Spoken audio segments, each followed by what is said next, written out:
हे संत महात्मे सुद्धा पवित्र आहेत आणि सोबळी आहेत, तरी मायबाप यांच्या अंतःकरणामध्ये त्या भगवंताविषयी अखंडित भाव असतो. त्याच्यामुळे ज्यांचा आवडता देव अखंडित प्रेम भाव. तर इतके जरी गोष्टी असल्या त्यांच्याकडं, ह्या जरी व्यक्तीला ते समोर आले असतील, पण त्यांच्याकडं अजून काही काही विशेषण आहेत का? त्यावेळेला जगद्गुरु तुकोबाराय सांगतात त्यांच्याकडं फार महत्वाचे 2 विशेषण आहेत. ते कोणते? ते तीच भाग्यवंते तीच भाग्यवंते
भाग्यवंत आहे तर संतांकडे देव असल्यामुळं.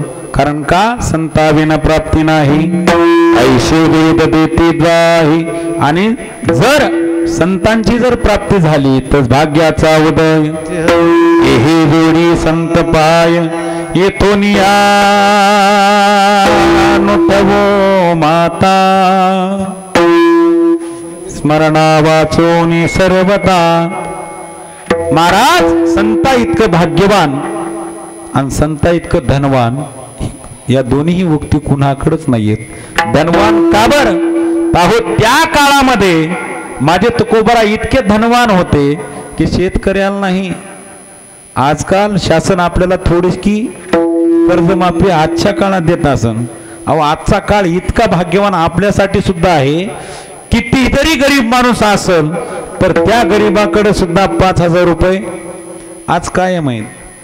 आणि आजच्या घडीला आज 6,000 रुपये प्रत्येकापाशी. आज 6,000 रुपये प्रत्येकापाशी आहेत. तुमच्याकडे आहेत का ना केशव महाराज? जास्त असेल नाही तरी बी 6 धरायचे, तरीही 6,000 प्रत्येकापाशी आहेत.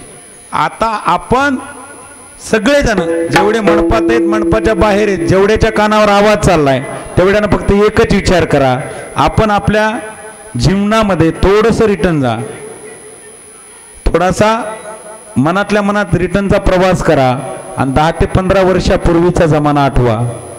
मायबाप आपल्या मायबापाकडं अथवा आपल्याकडं जर लेकरानं 5 रुपये मागितले तर माणूस 4 वेळा विचार करत होता. कारण का आजच्या घडीला पुरुषाला रोजानं लावायचं म्हटलं तर ज्या व्यक्तीला रोजानं लावायचंय त्या व्यक्तीच्या खिशात 500 रुपये ठेवायला लागलेत. अंगदराव बरोबर आहे. पण त्या काळात अशी परिस्थिती होती, रोज करेला रोजगार होता 50 रुपये. बरोबर आहे का चुकीचं आहे? होय. तुमच्या काळात कसं होतं? अहो का हे तर मी तर 50 रुपये लई सांगायला लागलो, हे म्हणते 5 रुपये रोजगार. आता तुमच्या काळात बाबा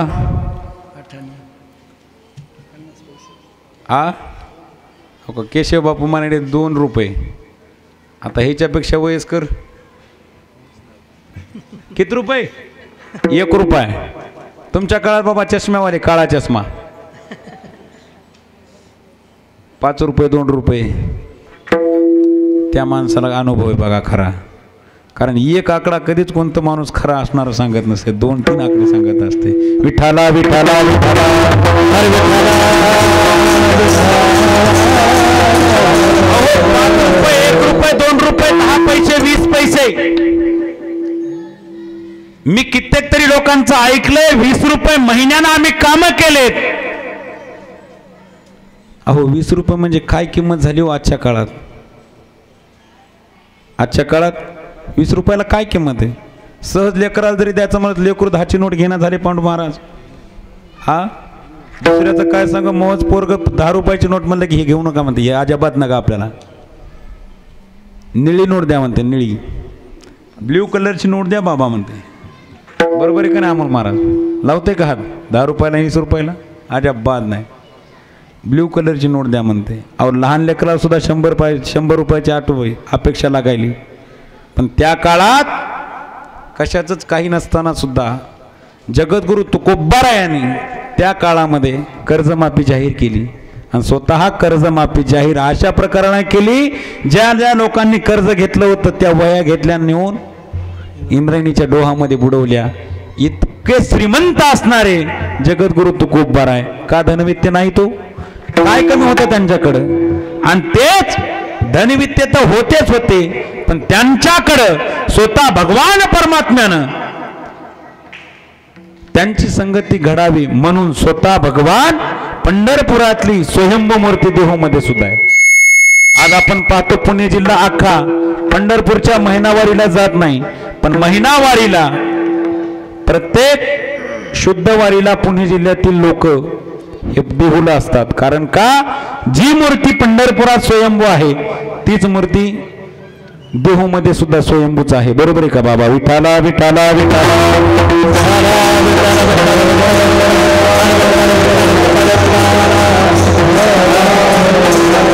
त्यामुळे तुकोबरा म्हणतात तीच भाग्यवंते सरती पुरती धनवित्ते. तीच भाग्यवंते. कोण भाग्यवंते? अहो माझे नाथ महाराज सुद्धा तीच भाग्यवंती. कारण का नाथ महाराजांच्या घरी स्वतः भगवान 36 वर्ष रावला. कावडीने पाणी जागरी चक्र पाणी वाहे, चक्र पाणी वाहे.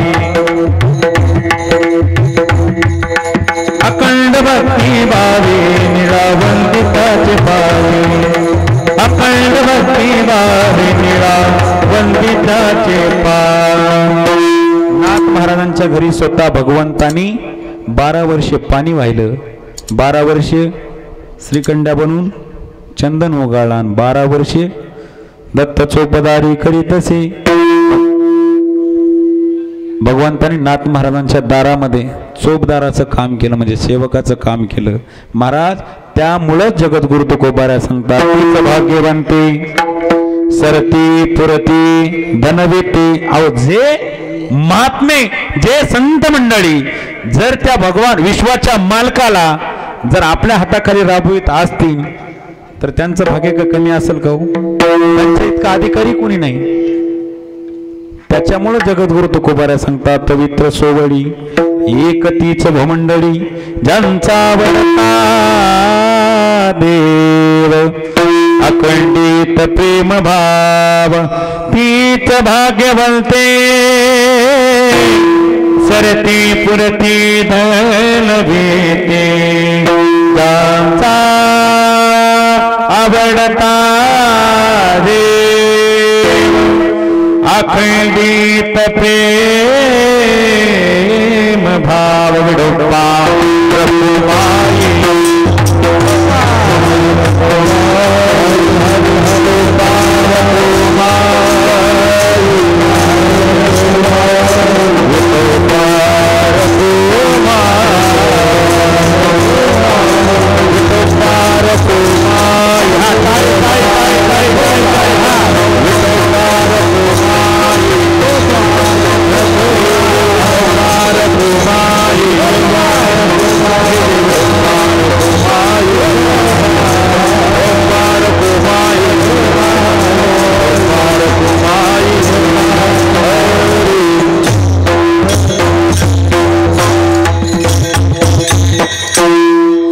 जगद्गुरु तुकोबाराय सांगतात अशा संतांची सेवा आपण केली तर ती सेवा भगवान परमात्म्याला सुद्धा पावन होत असते. जसं तुका म्हणे देवा त्यांची केल्या पावे सेवा ज्यांचा वडता देव अखंडित प्रेम भाव. यथामती यथा अवकाश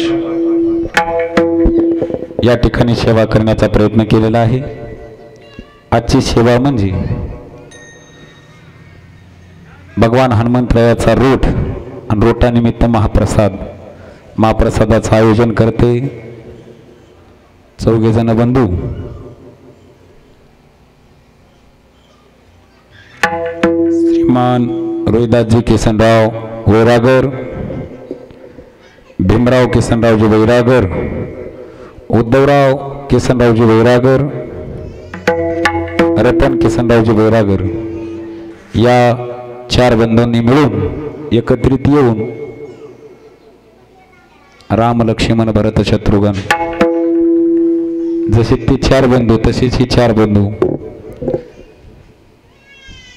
एकत्रित एका मनानं येऊन हा कार्यक्रम आयोजित केला. आणि हा कार्यक्रम अजून तुमच्या जवळपास 4 ते 5 पंक्ती होईपर्यंत पाऊस काही येत नाही बघा. ही गॅरंटी मी देतो आबा, ही गॅरंटी मी देतो. आणि पाऊस पाडायचे का नाही ते आपल्याच हातात आहे. नाही आजच्या दिवस नाही, उद्यापासून पाऊस येते बघा. विठाला विठाला विठाला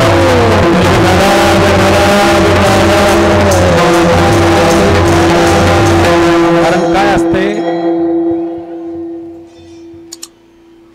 जिथं जिथं भाविक मंडळी भगवंताचं नामस्मरण करत असतात त्या ठिकाणी स्वतः देव येऊन उभा राहिलेले असतात. आणि देवाला भजना इतकं प्रिय दुसरं काहीच नाहीये. फक्त देवाला एकच लागते, फक्त अंतकरणातून भाव पाहिजे. आणि त्या अंतकरणातून भाव वाटून जर कोणी भजन करत असेल तर देव त्या ठिकाणी उपस्थित राहून त्या कार्यक्रमाला सर्व काही रक्षण करत असतो. अहो इथं तर आपलं हे आपण तर माणसं आहोत. जगद्गुरु तुकोबाराय यांच्या कीर्तनामध्ये ज्या वेळेला छत्रपती शिवाजी महाराज येऊन बसले त्यावेळेला सुद्धा पाठीमागून गनिमांनी अख्ख्या मंदिराला घेरलेला असताना सुद्धा जगद्गुरु तुकोबारायाच्या कीर्तनामध्ये भगवंतांनी जिकडं पाहावं तिकडं गनिमांना शिवाजी महाराजांचे चेहरे दिसायला लागले. छत्रपती ओरिजिनल छत्रपती कोण आहेत हे गनिमाला सुद्धा कळालं नाही. दुसराच एक बाहेरचा घोडा बाहेर पळायला लागला, गनिम त्याच्या मागं गेले. इकडं कीर्तन सुखरूप होऊन गेलं. आणि होऊन गेल्याच्या नंतर सुद्धा छत्रपतींना सुद्धा कळालं नाही की आजच्या कीर्तनात घडलेला प्रकार काय झाला. अहो ही कीर्तनाची शक्ती आहे, ही कीर्तनाची पावर आहे. अहो आपण जरी तुकोबाराय नसलो, आपण जरी मोतीराम महाराज नसलो, पण आपण त्यांचेच एक अनुयायी आहे. आणि आपण कीर्तनसुद्धा देवाच्या समोर करतोय. जे मोठ्या महाराजांना आवडतंय आपण त्याच्यासाठीच कीर्तन आयोजित केलेलं आहे. आजचं कीर्तन म्हणजे महाप्रसादासाठी कीर्तन आहे. आजचं कीर्तन काय पैशासाठी नाही ना कशासाठी नाही. कोणी दिले कोण थोडंच नाही म्हणणार आहे. तर विठाला विठाला विठाला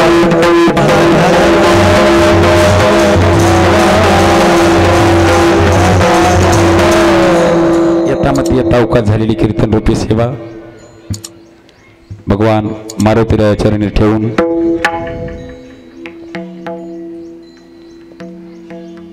जे काही बरोबर असेल ते गुरुवर्यांचा उपदेश, गुरुवर्यांचा प्रसाद, मायबापाची कृपाची छाया, जे काही वाईट असेल ते माझं एका पामराचं बुद्धीचं मना. जे वाईट असेल सुभाष महाराज ह्याच्यात टाका, पटरीच्या पलीकडे जातो, पड पड पड पड झडकीतो, घरी नेऊन काय खार घालू का त्याच्याकरता इथं येतात नेऊन फेकून देतो. पण काय चुकलं असेल तर टाकून द्या. आणि जे काय बरोबर असेल ते गुरुवर्याचा आशीर्वाद समजा. एकदा सर्वांनी हातवरी करायचे, महिला असो वा पुरुष असो, बसल्या असो वा स्वयंपाकी असो, फक्त चपात्या करणाऱ्या महिला सोडून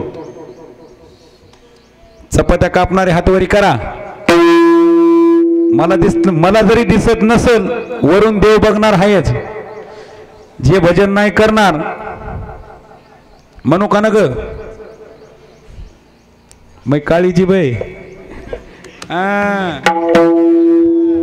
श्रीराम जय राम जय जय राम, जय राम जय जय राम, श्रीराम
आता नवीन नवीन सेवा करायला लागलोत आपण. पण सेवा करत असताना दुर्बुद्धी ते म्हणा कदा नपजो नारायणा ज्ञानेश्वर माऊली नारायण माऊली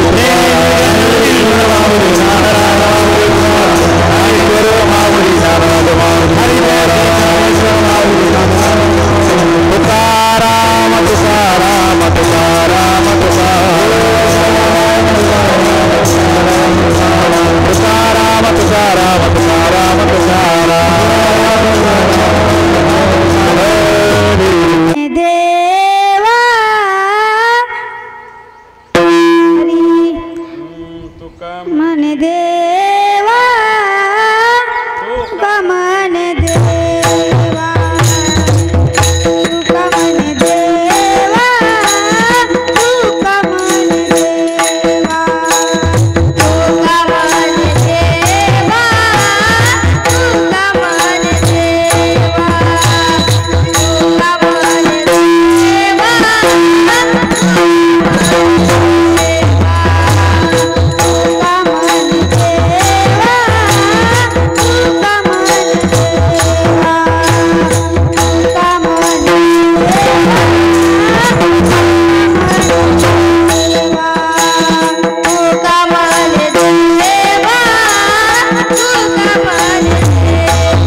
ह्या आपल्या कार्यक्रमाचं थेट प्रक्षेपण करण्यासाठी आपल्या जिल्ह्यातील नवे नवे मराठवाड्यातील कुठलाही मोठा कीर्तन महोत्सव जर कोणी आयोजित केला असेल तर तो कार्यक्रम तिथलचे पूर्ण कीर्तन आपल्याला ऐकण्याची इच्छा डबल झाली. तर आजकालचा जमाना हा संगणक युगाचा निघालेला आहे. आजकालची दुनिया ही डिजिटल निघालेली आहे आणि या डिजिटल दुनियेच्या आत प्रत्येकाकडे अँड्रॉइड मोबाईल आहे आणि त्या अँड्रॉइड मोबाईल मध्ये युट्यूब नावाचं एक ऍप्स आहे. त्या ऍप्स मध्ये जायचं, वरती सर्च मारायचं माऊली कीर्तन सोहळा युट्यूब चॅनल. त्या ठिकाणी आपल्याला या नावासह माऊली महावैष्णव ज्ञानेश्वर महाराजांचा फोटो सहित आणि माऊली कीर्तन सोहळा युट्यूब चॅनल म्हणून नाव येतं. फक्त त्या युट्यूब चॅनलला सबस्क्राईब करा, प्रत्येक क्लिपवरती लाईक करा, शेअर करायला मात्र विसरू नका आणि सगळ्यात महत्वाचं बेल आयकॉन दाबून घंटी वाजवायला मात्र विसरू नका. प्रेम